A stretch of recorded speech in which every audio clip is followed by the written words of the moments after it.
com alegria, programa Luz Sideral, Reflexão Filosófica, o pão nosso da filosofia. Edição de número 112.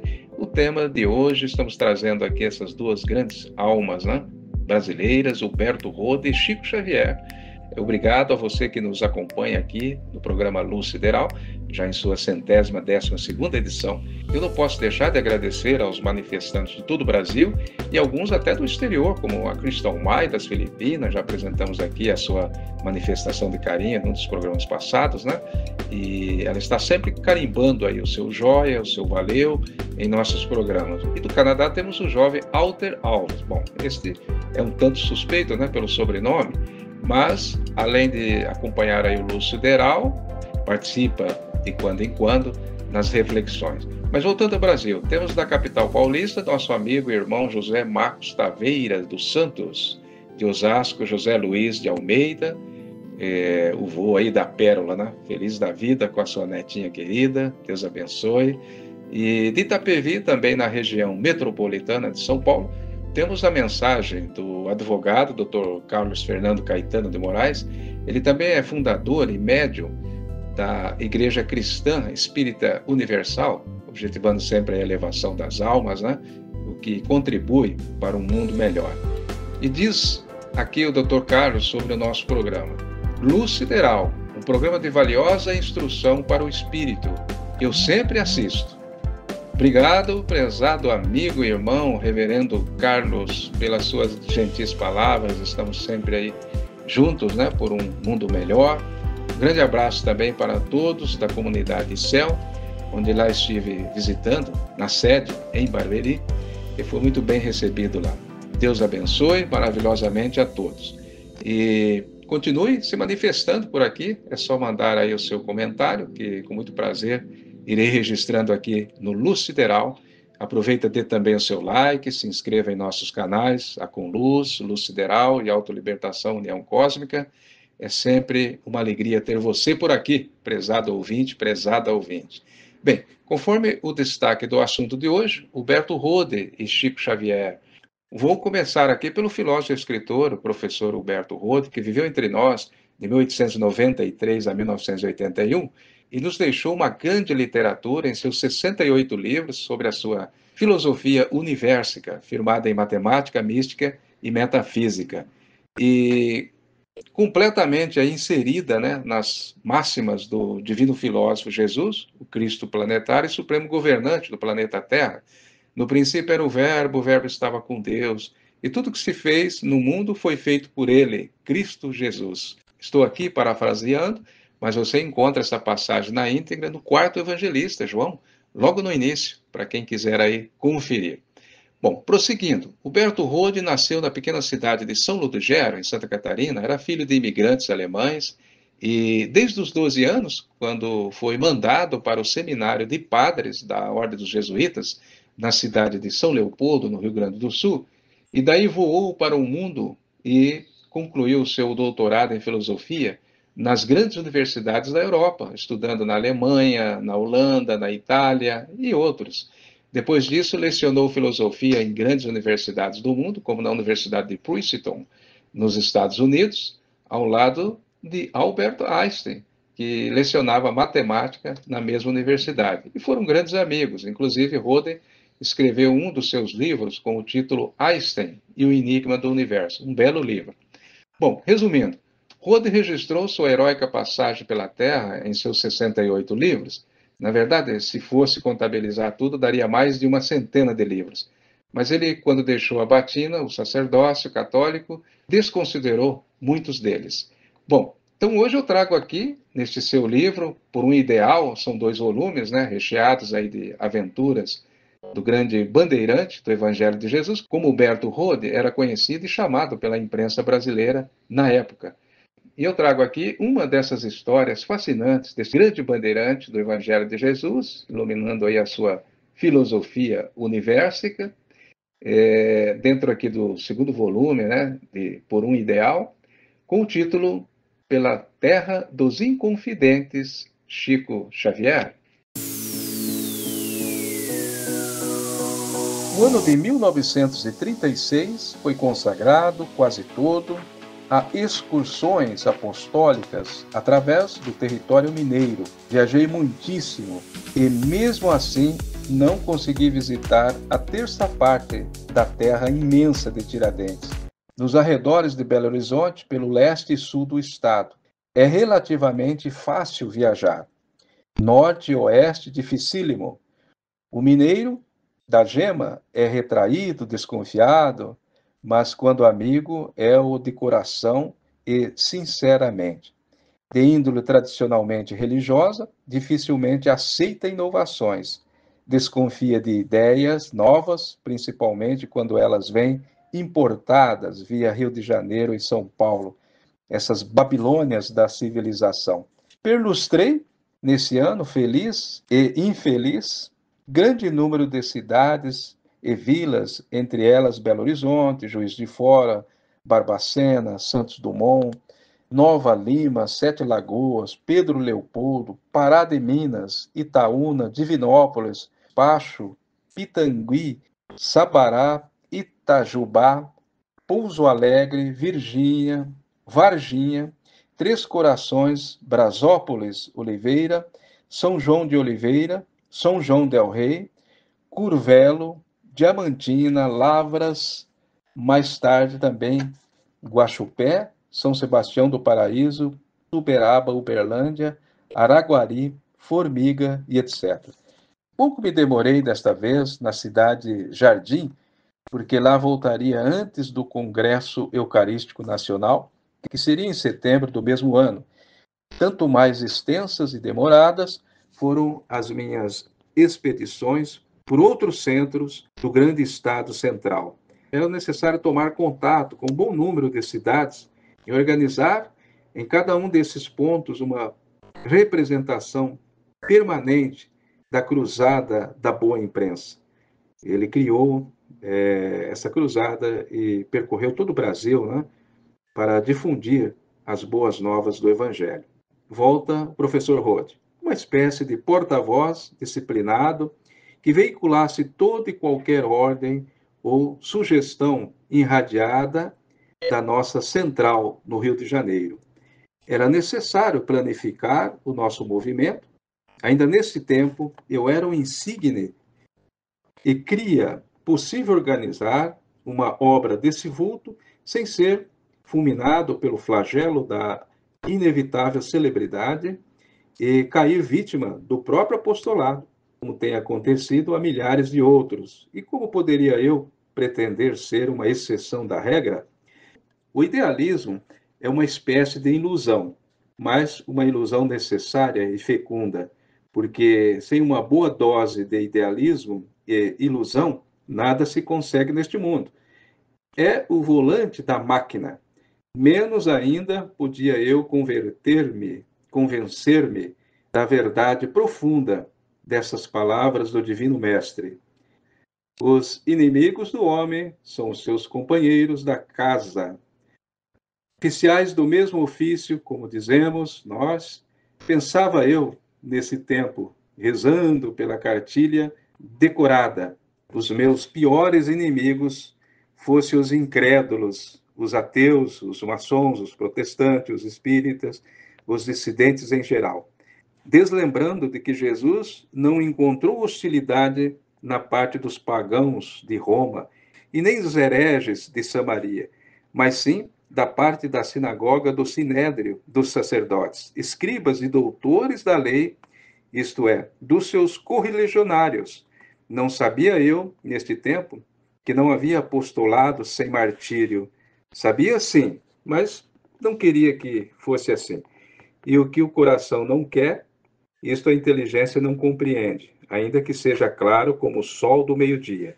Aprendi mais tarde, à força de infinitas decepções, que as obras católicas, como talvez toda obra espiritual, percorre geralmente três fases evolutivas.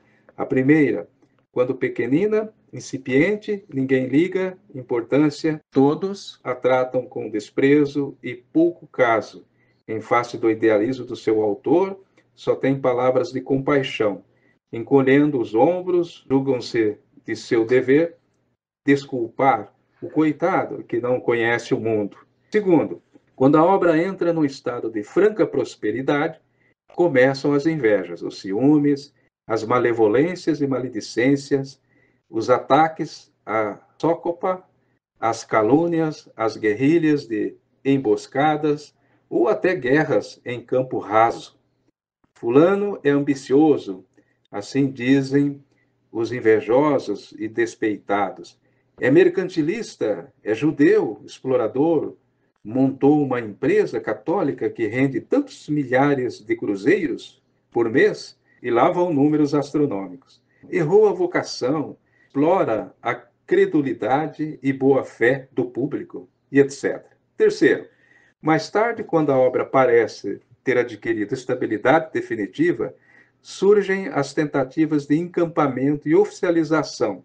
Aparecem os medalhões de proa, os catolicões de fachada, os heróis de opa e tocha, falam em presidente, tesoureiro, secretário, segundo secretário, terceiro secretário, vice-presidente, vice isso, vice aquilo. Cada um está visto com o seu infalível expediente burocrático. E, last not last, o seu ping ordenado, numa palavra, querem reduzir a obra levantada com infinitos sacrifícios a uma vaca leiteira holandesa que forneça tantos litros de ótimo leite por dia, 10, 20, 30, sem que eles, os beneméritos burocratas, tenham outro trabalho senão o de ordená-la periodicamente e lançar-lhe, de vez em quando, um punhado de capim. E prossegue o professor Rode.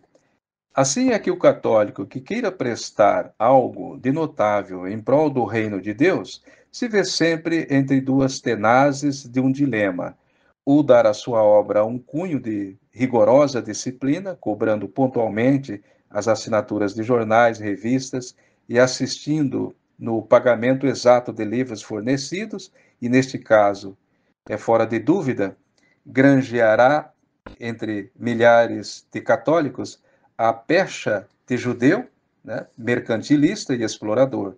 Ou então se descuidará da parte administrativa, confiando em belas palavras, votos de prosperidade, lindos discursos e piedosos suspiros, e de vez em quando num festival de filhas de Maria ou tómbola de Natal. E neste caso, se verá acoimado de incompetente por gregos e troianos, e não tardará a ver ingloriamente morta e sepultada a sua obra gloriosamente iniciada. De resto, já nesse tempo, com o aparecimento de novas obras minhas e com tantas conferências, né, em igrejas e salões, já começava o flagelo da minha celebridade literária, sombra fatídica e inseparável da luz. Zoilos e iscariotes por toda a parte, mas sempre ocultos nas trevas do anonimato, ou envolto nos véus coloridos da linda frase: Salve, mestre! Aquele a quem eu beijar, esse é, prendei-o. Tenho pensado muito na sensatez dos escritores que só aparece com pseudonome. Se não tiver outros inconvenientes e graves, convinha que todo escritor católico, para evitar o flagelo mortífero da celebridade, escolhesse um pseudonome e guardasse absoluto sigilo sobre a sua identidade, sempre lembrando de que nenhum pigmeu tolera ser eclipsado por um homem maior que ele. Mas, desse ano de 1936, diz aqui Rode, prosseguindo, não queria eu crer nessas coisas tão tristes e vergonhosas para o nosso decantado catolicismo. Por isso, com toda a coragem, continuei as minhas fadigosas viagens de trem, de caminhão, de ônibus, de cidade em cidade, de vila em vila, organizando, planificando e difundindo o reino de Deus. Na cidadezinha de Pedro Leopoldo, encontrei-me casualmente com Chico Xavier, Francisco Cândido Xavier, médium espírita, que ainda neste tempo não possuía a celebridade de hoje, nem recebera mensagens de Humberto de Campos, mas já se falava com assistência nas suas virtudes mediúnicas. Diziam que psicografava lindas poesias, assinando sempre com o nome de um dos nossos célebres poetas, poesias absolutamente inéditas. Bastava entregar-lhe uma folha de papel em branco e um lápis, fazê-lo cair em transe, e o Chico, que em estado viril era incapaz de escrever uma página de prosa correta, escrevia vertiginosamente as mais lindas poesias que revestiam sempre o colorido característico e o estilo do respectivo autor que firmava a peça. Precisamente um decênio antes, na Europa, havia eu assistido a numerosas sessões de ocultismo com os melhores médios do velho continente, durante longas horas, nas condições mais favoráveis, em sessões rigorosamente científicas, com ou sem luz vermelha, com todos os recursos do laboratório da universidade. Havia eu observado e estudado casos de transporte de objetos, de levitação, de fenômenos luminosos, de golpes enigmáticos, de telepatia, clarividência, transmissão de pensamentos, e de todo este material arquitetara eu a minha filosofia ocultista. Por isso me interessava um encontro com Chico Xavier, não por motivo de curiosidade espetacular, mas por interesse científico em fenômenos que fossem à alçada das leis por nós conhecidas, embora não ultrapassassem, provavelmente, o bastante da ordem natural. Foi difícil planejar o encontro, porque o rapaz trabalhava numa fazenda fora da cidade. Só regressava à noite, cansado. Finalmente consegui avistar-me com o Chico, mas só no ônibus. Moço moreno, esquivo, ar sonâmbulo, taciturno, cabeleira a Castro Alves, diziam-no muito piedoso, tão arisco o encontrei que não consegui propriamente enabular conversa com ele. De resto, como ele talvez considerasse inimiga essa gente de veste talar e não podia adivinhar o meu interesse puramente científico por esses fenômenos, era natural que se esquivasse desconfiado. Mais tarde, li o livro dele intitulado Parnaso de Além Túmulo, e li também a crítica que Huberto de Campos fez dessa obra, numa crônica epigrafada, Poetas do Outro Mundo. Huberto, como é sabido, não cria propriamente na existência de um mundo futuro, espiritual, embora muitos dos seus artigos se baseiam nesta crença. Certificou o livro, que encerra numerosas mensagens poéticas do além, psicografadas pelo dito médium, aqui Chico Xavier, né? Ora, morre Humberto de Campos e entrou na dança.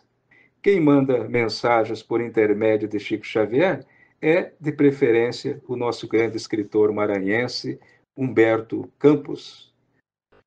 Como explicar estes casos? Tudo fraude, truque e trapaça? É esta a resposta dos ingênuos, dos inexperientes, dos que antes de pensar que deve ser pensado, porque tem o seu critério rigoroso pautado por um chavão ou uma forma pré-existente que se adapta a este molde está certo, o que não entra está errado. São dignos de inveja, esses felizardos nunca se verão atormentados pelos angustiantes problemas que a nós, outros inquietos bandeirantes da verdade, dilaceram o espírito e a existência terrestre. Nós, que não conseguimos suicidar o próprio eu, matriculando-nos na escola daquele mestre que soprava contra o sol e dizia aos discípulos: apagai o sol, credes e não abrais os olhos. Quem são os autores dessas mensagens psicografadas? Pois o médium serve apenas de veículo de pensamentos que, evidentemente, não brotam do seu interior. Médicos, juristas, homens de ciência, e absoluta seriedade isolam Chico Xavier e entregaram-lhe papel e lápis. E ele funciona da mesma forma sobre este rigoroso controle. Não prepara coisa alguma, não reproduz poesias existentes, mas produz peças literárias inéditas. Quem são, pois, os verdadeiros autores dessas mensagens? É a alma do próprio médium? Dizem os animistas. É o diabo, responde o católico obediente à máxima tradicional de atribuir a Deus ou ao diabo todas as coisas inexplicáveis. São os espíritos desses homens desencarnados, afirma o espírito. Há anos apareceu um livro sobre os segredos do espiritismo. E nesse volume afirma o autor católico e sacerdote que o conteúdo dessa obra de divulgação polêmica é a última palavra sobre o espiritismo. Cheguei à última página e não consegui proferir ainda a primeira palavra sobre o espiritismo, apesar de ter realizado séries de sessões com alguns dos melhores médiuns da Europa. Conhecer a sua própria ignorância já é o ABC da sabedoria, mas ignorar a sua própria ignorância é completo analfabetismo. O homem esse desconhecido, ó Alex Carrel, que grande verdade disseste. Eis aí, amigos e amigas, na audiência do Luz Sideral. Foi longo hoje, mas penso que valeu a pena acompanhar uma das facetas da saga heróica do grande brasileiro Humberto Rode, e não menos de Francisco Cândido Xavier, nosso querido Chico Xavier, que nos deixou aí mais de 400 livros psicografados para a nossa elevação espiritual. Assim como o professor Rode e tantos outros luminares da humanidade, onde, no dizer do próprio filósofo, representam setas no caminho ou na encruzilhada, outro belo livro do professor. Eu fico por aqui hoje, obrigado mais uma vez pela sua audiência e nos encontraremos no próximo Luz Sideral, se Jesus assim o permitir. Até a próxima!